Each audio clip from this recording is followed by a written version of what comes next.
A group of Rivers State women are currently protesting, heading towards the state government house. And you could hear them singing and chanting, literally calling Tinubu and Wike Pharaoh that has held them hostage, that they should let them go. They are protesting for the reinstatement of their democratically elected governor, Sim Fubara.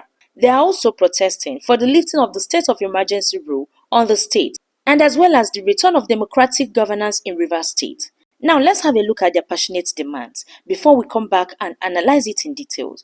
Meanwhile, please kindly like this video, subscribe if you haven't, share and put on your notification bell to always be among the first people to be notified of our latest update. Don't also forget to leave your thoughts in the comment section below. Call for the restoration of democratic leadership. We, the women of Rivers State, gathered under the banner of justice and democracy, express our deep concern and total rejection of the recent declaration of state of emergency in our beloved state.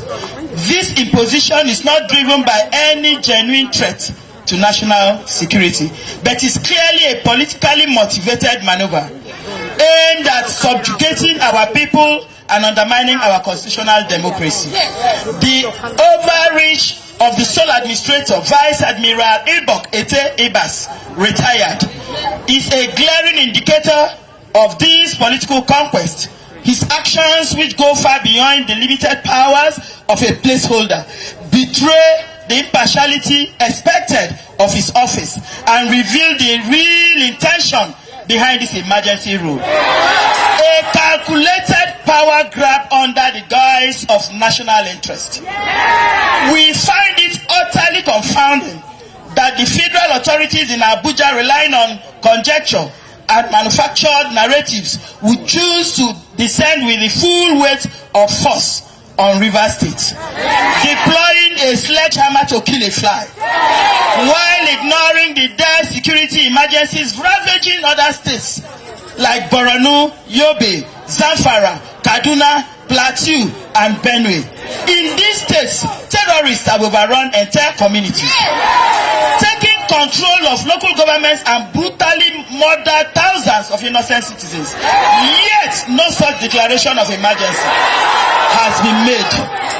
If the National Assembly intentions was truly to prevent a breakdown of law and order in Rivers State, a state that has remained relatively peaceful and has recorded no fatal incidents, why has it failed to take even more decisive actions in states where chaos and bloodshed are daily occurrences?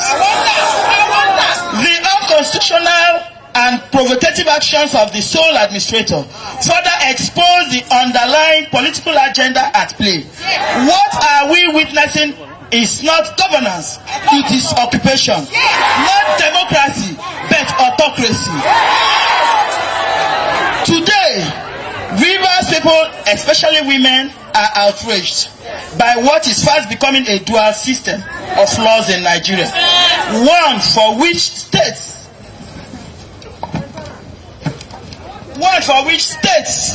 another unjust and repressive for Rivers people. We reject this blatant political invasion and the imposition of emergency rule in its entirety. Accordingly, we make the following demands. One, we appeal to the President, Bola Ahmed Tinubu, as mothers and wives, to immediately reinstate all democratic institutions in Rivers State, including the return of our dear duly elected governor,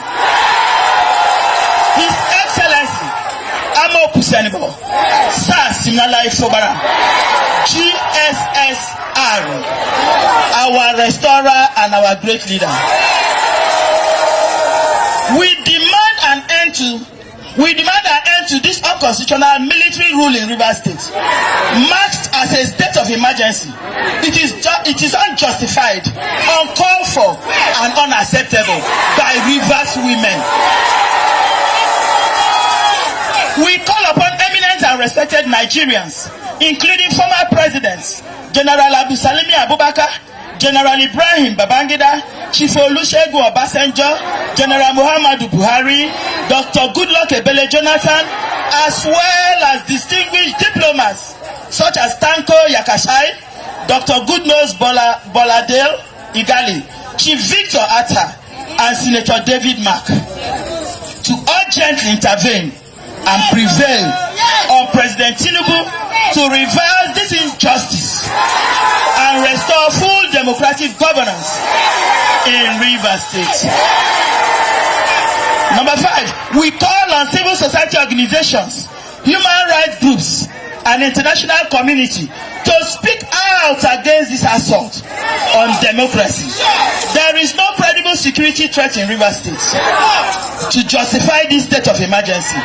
The narrative being peddled is entirely fictitious, crafted to validate a political takeover.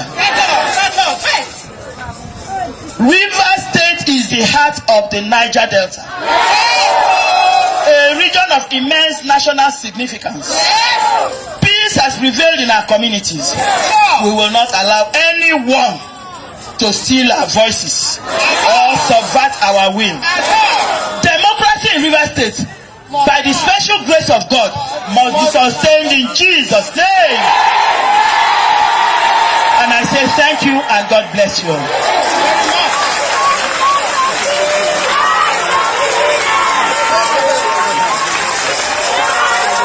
This should have been the case right from the beginning of this unconstitutional emergency rule. Take back your state, Rivers. You have the right to protest and demand civility is returned back in your state. Tinubu disobeyed the Nigerian constitution and implemented military government in Rivers State, and everyone kept quiet as if there are no brave men and women in the state. It's because we tolerate too much in this country. That's why these guys at the helm of affairs keep doing the unthinkable. Right now, I'm going to take a post from an X account called The Preacher, which nailed everything. To the great men and youths of Port Harcourt and Rivers State, this is not the time for silence. Not the time for sitting at home, scrolling through headlines and wondering what tomorrow might bring. The time is now to rise, to stand, and to defend the soul of Rivers State. In these crucial days, an illegitimate sole administrator has been foisted upon you in defiance of every democratic principle Nigeria claims to uphold. He must go, and not next year, not next month, but in the next few days. You, the men and youth of Rivers, owe it to yourselves, to your ancestors, and to generations unborn to make a stand. If this dangerous experiment is allowed to hold, if the silence continues, know this, it will not end here. Those behind this project are watching closely. They want to see how much they can take from you without resistance. If they succeed now, your remaining rights will fall one by one, until you have nothing left but regret. Do not let this moment pass you by. To the Pirates Confraternity, open bracket, National Association of Sea Dogs, bracket closes. You must stand up now and be counted. The streets call. Your silence will be remembered, just as your courage will also echo for years. Let it be said that when Rivers State was dragged into the dark, those who could roar chose instead to whisper. And know this bitter truth. Part of why Rivers suffer today, why your governor Simfubara KSC faces suspension and sabotage, is to pay you back for that song, that chant that called out Tinubu's trembling during the election. Baba we know well, it is shout a milokon, quote and unquote. The bold moment is being answered with punishment. Will you let that go unanswered? To the brave women already in the street, you are not alone. To the men, join them, guide their backs, reclaim your dignity. Rivers State is not for sale, not for compromise, not for cowards. This is your duty, your fight, your time. Stand up now. Respectfully, Preacher. This piece of write-up here has said it all. We honestly take too much from these our so-called leaders, and that's why they have no limits to the extent of how illegal they can be in their actions. It's about time we told them that enough is enough.